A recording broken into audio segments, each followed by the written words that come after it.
આપ જોઈ રહ્યા છો સિટી ક્રાઇમ ન્યૂઝ। હવે જોઈએ અગત્યના સમાચાર। બગસરામાં ભારતીય જનતા પાર્ટીનું મધ્યસ્થ કાર્યાલય ધારાસભ્ય જેવી કાકડિયાના વરદ હસ્તે ખુલ્લું મૂકવામાં આવ્યું। બગસરામાં ભારતીય જનતા પાર્ટીનું મધ્યસ્થ કાર્યાલય ધારાસભ્ય જેવી કાકડિયાના વરદ હસ્તે ખુલ્લું મૂકવામાં આવ્યું।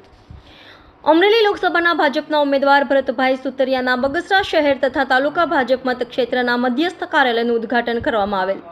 બગસરા શહેર ભાજપના તમામ હોદ્દેદાર તેમજ તમામ મોરચાના પ્રમુખ, અમરેલી જિલ્લા હોદ્દેદાર તેમજ બગસરા શહેરના તમામ વરિષ્ઠ આગેવાન તેમજ શહેરના વેપારીઓ, ખેડૂત મિત્રો બહોળી સંખ્યામાં હાજર રહેલા।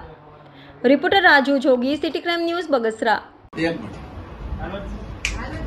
અમરેલી લોકસભાના ઉમેદવાર માનનીય ભરતભાઈ સુતરિયાનું બગસરા તાલુકા અને બગસરા સિટીનું મધ્યસ્થ કાર્યાલયનું ઉદ્ઘાટન આજે અત્યારે થઈ રહ્યું છે।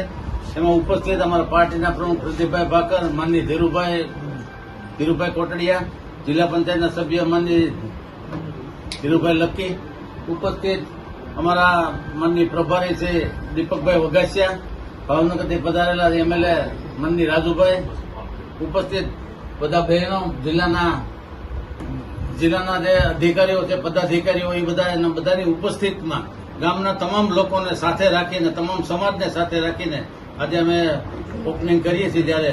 ત્યારે બીજી કાર્યાલય અમે કાયમી ધોરણે અહીં ખુલ્લી રહે એટલા માટે પ્રદીપભાઈ ભાકર જે તાલુકા ભાજપના પ્રમુખ છે એની પણ કાર્યાલયનું આજે અમે ઉદ્ઘાટન કરીએ છીએ। અને બધા લોકોને, પાર્ટીના ગ્રામ્ય હોય કે સિટી હોય, બધા લોકોને કોઈ પણ પ્રકારનું કામકાજ હોય તો આ કાર્યાલય ખુલ્લી રહેશે। આજે ખુલ્લી મૂકી છે બંને કાર્યાલય, ચૂંટણીલક્ષી કાર્યાલય અને પ્રદીપભાઈ ભાકરની બંને કાર્યાલય આજે ખુલ્લી મૂકી છે।